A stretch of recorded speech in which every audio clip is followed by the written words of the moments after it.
319 চলো হালেলুয়া পেয়েছি হালেলুয়া। আমি এক লাইনই পড়বো হালেলুয়া। বাস্তবিক ভক্তি সন্তোষজনক হইলে মহালাভের উপায়। হালেলুয়া। বাস্তবিক ভক্তি সন্তোষজনক হইলে মহালাভের বিষয়। হালেলুয়া। বাইবেলে বলছে আমাদের ভক্তি যদি সন্তোষজনক হয় তাহলে লাভ, আর যদি আমাদের ভক্তি যদি সন্তোষজনক না হয় তাহলে কোনো লাভ নেই। যেমন উদাহরণস্বরূপ কয়িন আর হেবল। পুরাতন নিয়মে আমরা পড়েছি আদামের দুটো পুত্র কয়িন আর হেবল ঈশ্বরের কাছে দুজনে তাদের ভেট উৎসর্গ করেছিল। একজন জমির ফসল আর একজন মাংস, তাই তো? বাইবেলে লেখা আছে ঈশ্বর হেবলেরটাকে স্বীকার করলো আর কয়িনেরটাকে স্বীকার করলো না। ঈশ্বর কয়িনকে এসে বলছে যদি তুমি ভক্তিভাবে দিতে তাহলে কি আমি তোমাকে গ্রহণ করতাম না? হালেলুয়া। যদি তুমি ভক্তিভাবে দিতে তাহলে কি আমি এটাকে গ্রহণ করতাম না? তোমার ভাই ভক্তিভাবে দিয়েছিল, আমি গ্রহণ করেছি। হালেলুয়া। আর এখানে বাইবেলে বলছে বাস্তবিক ভক্তি সন্তোষজনক হইলে মহালাভের বিষয়। আমাদের ভক্তি যদি সন্তোষজনক হয় তাহলে মহালাভের বিষয়। আমাদের ভক্তিটা কি? আমাদের ভক্তিটা হচ্ছে ঈশ্বরের প্রতি যে ফিরে আসা, এক মনে তাকে ডাকা এবং তার দেখানো পথে চলা এবং সমস্ত মন্দতা থেকে ফিরে আসা, এটাই সব থেকে বড় ভক্তি।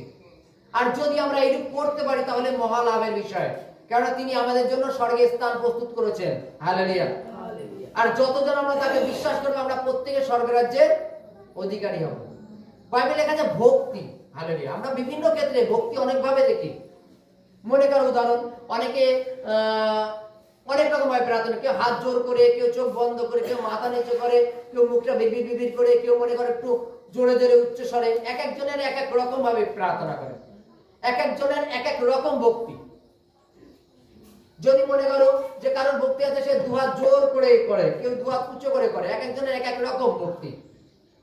কিন্তু ভক্তিটা জাস্ট ওপরের আকার নয়, ভক্তিটা হচ্ছে মনের থেকে। তুমি হাত পা চোখ নাক মুখ কি করছো ফ্যাক্ট সেটা নয়, ফ্যাক্ট হচ্ছে মনের থেকে। এবার বলো, তাহলে মনে করো যখন প্রার্থনা হয়, যখন প্রার্থনা অলরেডি মনে করো শুরু হয়ে গেছে বা বাক্য অলরেডি শুরু হয়ে গেছে, হয়তো নতুন যারা আসে আমরা বাক্য শোনা বাদে খানিকক্ষণ দেখিনি কে আসলো, কি করছে, জুতোটা কোথায় রাখছে, কি রঙের কাপড় পরছে। হালেলুয়া।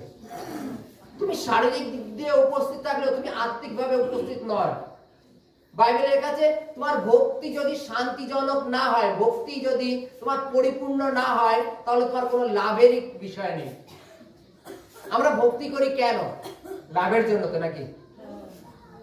আমরা যে কেউ যে কোনো কর্ম করি কেন? লাভের জন্য।